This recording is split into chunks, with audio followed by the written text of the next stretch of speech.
All right, iconography. Iconography literally translates to, quote, describing images. I like to say it's a system of visual images, the meaning of which is widely understood by a given culture or cultural group. Now, first you have to define what culture is. Is it a nationwide culture, um, statewide culture, and kind of break it down from there, even to a neighborhood culture, a you and your friend culture, or your personal culture. All right. So iconography is just a system of visual images. All right, take a look at this one. Go ahead and pause it and take a good look, and then we'll talk about it in just a second. All right, welcome back. What is going on here? It's we see a stained glass. The glass really is cut in just basic shapes, but when these certain shapes are organized in a certain way, certain colors are put next to each other, our brain starts to comprehend what it's trying to see. Like say people, right? We see people, then we have to ask what kind of people. So as you're looking around, our Western culture, our Western Christian culture might tell you that some of y'all might recognize, oh, I see three guys with crowns, three kings, we three kings of Orient art, the three wise men. Okay, something has to do with baby Jesus, and you look around and you see the bottom right, there's Mary, Joseph, and baby Jesus. So you start to piece together the story. The middle left with the angels to the shepherds. So you start to get this is the Annunciation of Christ. Um, so yeah, this is a stained glass from Chartres Cathedral. This is actually created in 1150. But yeah, so if you're a part of this kind of westernized Christian culture, you kind of understand this story. If you're not part of that culture, you still might understand that story because we are, especially in this country, that story is told over and over again every single year, right around Christmas time, right? All right, so most of us know what this story is. But really, if you think about it, it's just pieces of glass that are arranged in a certain pattern, right? But iconography, our given cultural group will understand this system of visual images, right? Take a look at this one. This is Buddha. Some of y'all might think of Buddha as the jolly fat guy, right? But this is actually an Indian Buddha. The jolly fat guy is the Eastern Buddha. And we took a look at this one earlier. Um, but what you might notice about this one is the hands.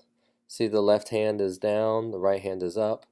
Um, the hand signals in a Buddha kind of give its meaning. And unless you're versed in Buddhist culture, or especially Indian Buddhist culture, you probably don't know what this means.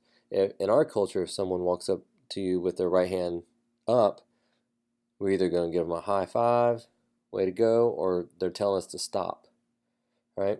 In the Indian Buddhist culture, the right hand is for kind of strength, and the left hand down, open like that, is kind of passiveness and helpfulness, right?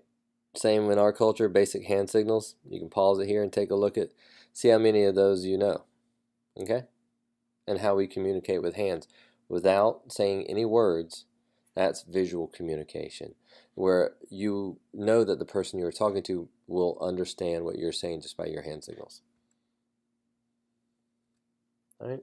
So iconography, when we study paintings, this particular painting by Jan van Eyck constantly pops up when we talk about iconography.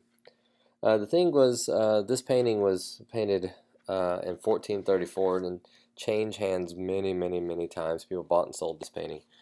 When it ended up in the National Gallery in London, I believe it was London, people were trying to figure out what is this about. Um, in the 1400s, the kind of the Dutch culture, they used their paintings not as for self-expression, but as for documentation. I'm just going to read a little bit. You can probably read it on page 42 and kind of read about this piece. You'll see that it looks like two people holding hands. It looks like the woman on the right is pregnant. Is she pregnant? Is she not pregnant? Um, uh, her hand is open. in his hand, and he's putting up his hand almost as a sign of faith. Everything is a symbol. The dog is a symbol. The shoes on the bottom left is a symbol. There's fruit right below the windowsill. That is a symbol. If you notice the chandelier in the very top, there's only one candle that's lit. That is a symbol. Just as far as reference, in Western art and religious art, a single candle is a sign of God's presence. You also have a bed that's draped in red. The red, in our culture, red is a sign of passion. So either she's pregnant or not pregnant, he's, professing his loyalty to her, he's swearing to her. The bed of passion, God's presence. This dog is a sign of fidelity. The shoes off inside the house is a sign of respect. So here you start to kind of piece together these visual symbols, and we've kind of come to accept it that it's almost like a marriage contract. You can read a little bit more about that on page 42. Here's a little close-up, and even this is the detail. This is really to show off the skill of Van Eyck, how detailed his paintings are. But if you actually look in the mirror in the very back here, the artist actually painted himself in the mirror. So he's painting the reflection.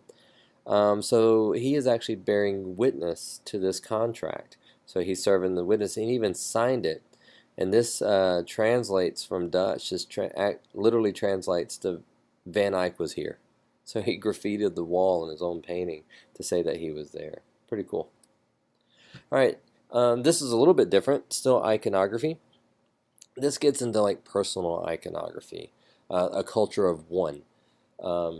Some of you might, when you doodle, taking notes in class or talking on the phone, you might doodle. Do any of you, do you actually doodle the same thing over and over again? You have these certain symbols that mean something to you that someone else looking at it might not understand. Basquiat painted in that very way.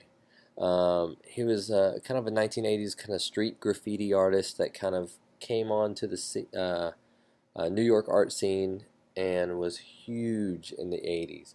Befriended Andy Warhol. Andy Warhol took him under his wing. But the work like this, it kind of introduced street graffiti to the art world. And it's really a common practice today. But take a look at some of the symbols. You have a three-point, let's take a little closer look at it.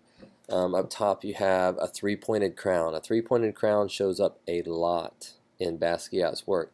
Here it is again. You also have S's. If you have an S with in a triangle, many of you might think of Superman right off the bat. Okay, you have Superman. Also, you notice Thor, X-Men, right? And if you actually take a look down here in the bottom right, Marvel Comics. Most young kings get their head cut off. It has a very comic book feel to it. What this is a lot of things that he is reading at the time, listening to on the radio, watching on TV, reading at the comic book store.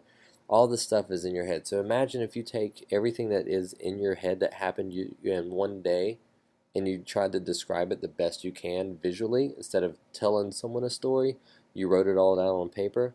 This is kind of a big brain dump, if you think of it that way.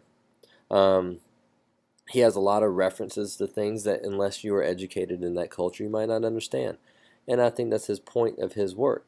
It's really for him to get his thoughts out onto canvas versus having you understand exactly what he's saying.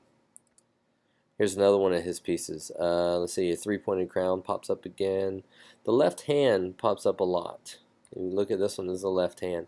He was actually left-handed, so that pops up a lot. Here's another left hand, the S. Here's another S right here. Left paw. Left paw is another term for left-handed person. Here's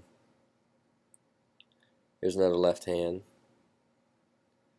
So yeah, there's a lot of interesting things that happens in his work, and he writes words and marks them out. I usually show a short clip of an interview of him, but a little bit later on in this semester, we're actually going to watch a little documentary film on him called the Radiant Child. So we'll learn a little bit more about him. He's a very interesting character. All right.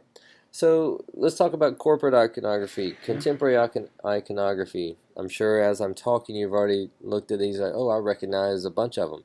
Well, this is the last slide of the video, so you can pause it, stop it here, whatever, and just write down. See how good you are in your corporate iconography. Um, Iconography of visual symbols understood by a cultural group. Okay, that's all it is. Right?